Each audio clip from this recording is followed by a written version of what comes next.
भक्तों हर हर महादेव। आइए चौपाई बयान करें और उनका भावार्थ समझें। पिछले भाग में हमने राजा प्रताप भानु की कथा सुनी थी, जिसमें वह अहेर खेलते खेलते घने जंगल में चले गए और मार्ग भटक गए और उन्हें एक कपटी मुनि का आश्रम मिलता है, जहाँ पे वो जाते हैं और वह उन्हें जल पान करने के लिए, स्नान के लिए सरोवर का मार्ग दिखाता है, जहाँ राजा जाकर स्नान करते हैं और जल पीते हैं। तब उनकी थकान मिटती है और वह थोड़ा अपने आप को सुखी महसूस करते हैं। आगे उसी क्रम में हम चौपाई गायन करेंगे, उनका भावार्थ समझेंगे। तो आइए शुरू करते हैं। गए श्रम सकल सुखी निपभयऊ, निज आश्रम तापस लय गयऊ। आश्रम दीन आसन दीन अस्थिर बिजानी, पुनि तापस बो ले मृदुबानी। को तुम कस बन फिरहूँ अकेले, सुंदर जुबा जीव पर हेले।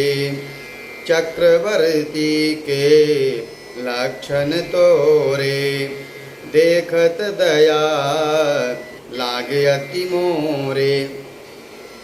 वह जो कपटी तपस्वी था, वह राजा को ले जाकर सरोवर में स्नान और जलपान कराता है। जलपान करने के बाद राजा की जो थकान होती है वो मिट जाती है और थोड़ा सा अपने आप को सुखी महसूस करते हैं।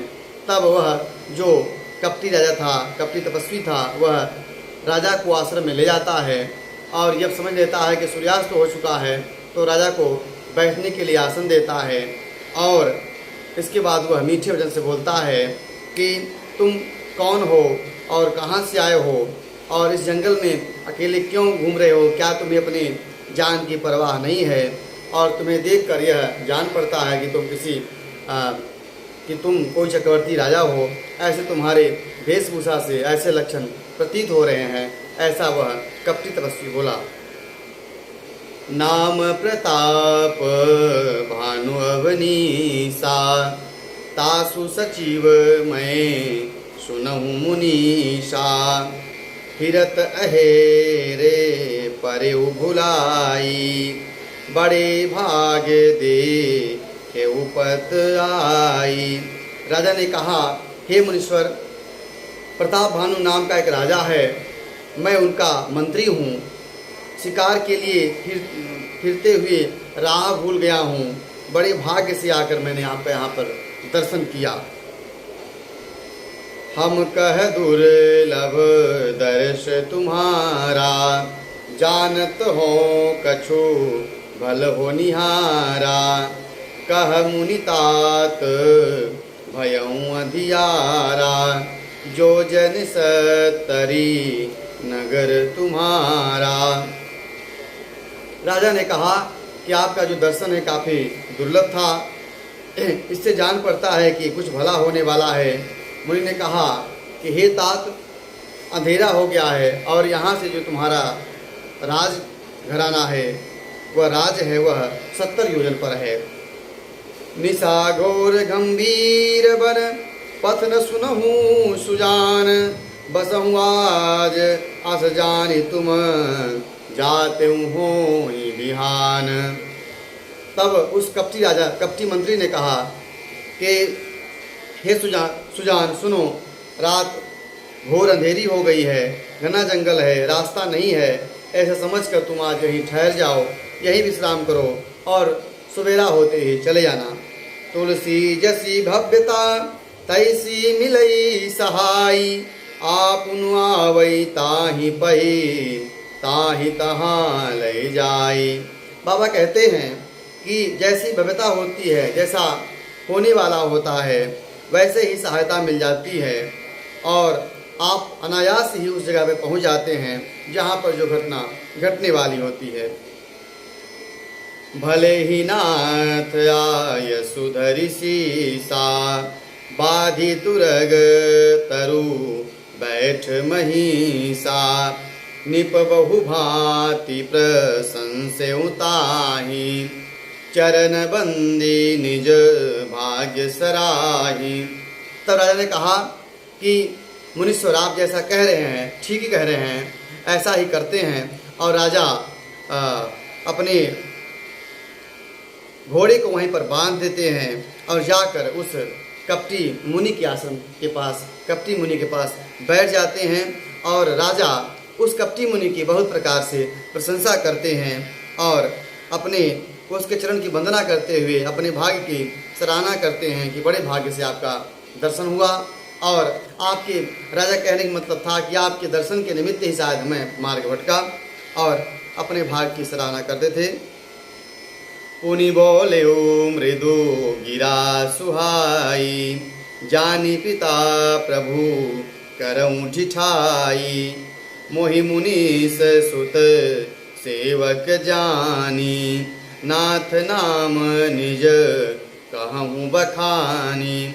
फिर कोमल वाणी से राजा ने कहा कि आप मेरे पिता के समान हैं और मैं आपको पिता जानकर ही ठिठाई करता हूँ। आप मुझे अपना सेवक जानिए और अपना कृपा करके मुझे अपना नाम बताने की कृपा करें। तेहि न जाने निपहि सो जाना, भूप हृदय सो कपट सयाना, बैरी पुनि छत्री पुनि राजा, छल बल कीन चाहूँ निज काजा। राजा उसे पहचान नहीं सके, लेकिन वो जो कपटी मुनि था वह राजा को पहचान रहा था।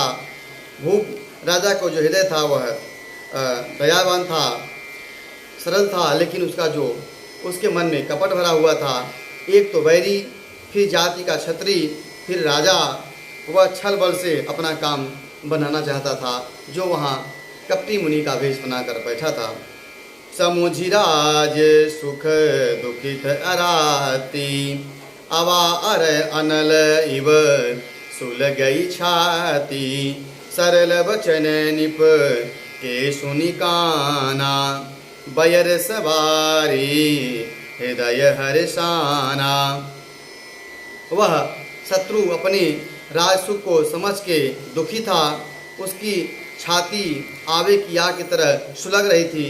राजा के सरल वचन कान से सुनकर अपने वैर को याद कर वह हृदय में हर्षित हो रहा था। कपट बोरी बानी मृदुल बोले जुगूती समेत, नाम हमारी भिखारी अब निर्धन रहित निकेत।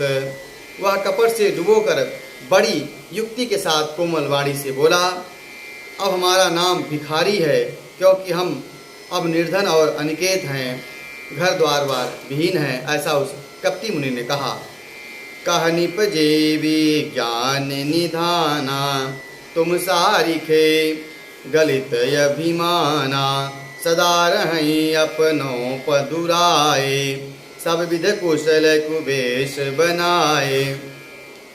राजा ने कहा कि जो आपके सदृश विज्ञान विधान और सर्वथा अभिमान रहित हैं, वे अपने स्वरूप को छिपाए रहते हैं, क्योंकि कुबेश बनाकर रहने में ही सबका कल्याण है और इससे पतन से बचा जा सकता है। तेहि ते कहीं सत सुनती श्रुति तेरे, परम किंचन प्रिय हरि केरे, तुम सम अधम भिखारी गेहा, होत बिरंच शिवहि संदेहा। इसी को संत और वेद पुकार कर कहते हैं कि परम अकिंचन ही भगवान को प्रिय होते हैं। जो किंचन होते हैं भगवान को प्रिय होते हैं। आप सरीखे निर्धन भिखारी और गृहहीनों को देखकर ब्रह्मा जी और शिव जी को भी संदेह हो जाता है। जो शिशोषि तब चरण नमामि, मोह पर कृपा करिय अब स्वामी, सहज प्रीति भूपति कह देखी, आप विषय विश्वास विषेकी। तब राजा ने जो हो सो आपके चरणों में नस्तक करता हूँ, हे स्वामी आप मुझ पर कृपा करिए। उसने अपने लिए राजा की सरल और सहज भाषा में विनती करते हुए देखकर वह बोला, सब प्रकार राज ही अपनाई, बोले हूँ अधिक स्नेह जनाई, सुनी सती भाव कहूँ मही पाला, यहाँ बसत बीते मोहि काला। तब उसने राजा से अपनापन जताते हुए कहा कि हे राजन सुनो, मैं तुम्हें सत्य कहता हूँ, मुझे यहाँ रहते हुए बहुत काल बीत गया है, बहुत समय बीत गया है। अब लगी मोहि न मिले कहूँ, मैं न जनावहूँ काहू। लोक मान्यता अनल सम, कर तप कानन दाहू।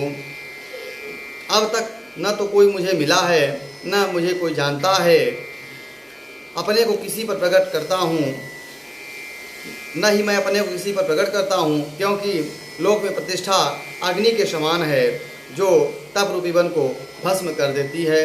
वह जो कपटी मुनि था, वह राजा से बड़ी बड़ी बातें ज्ञान वैराग्य की बता रहा है, ताकि राजा उसकी बातों में आ जाए।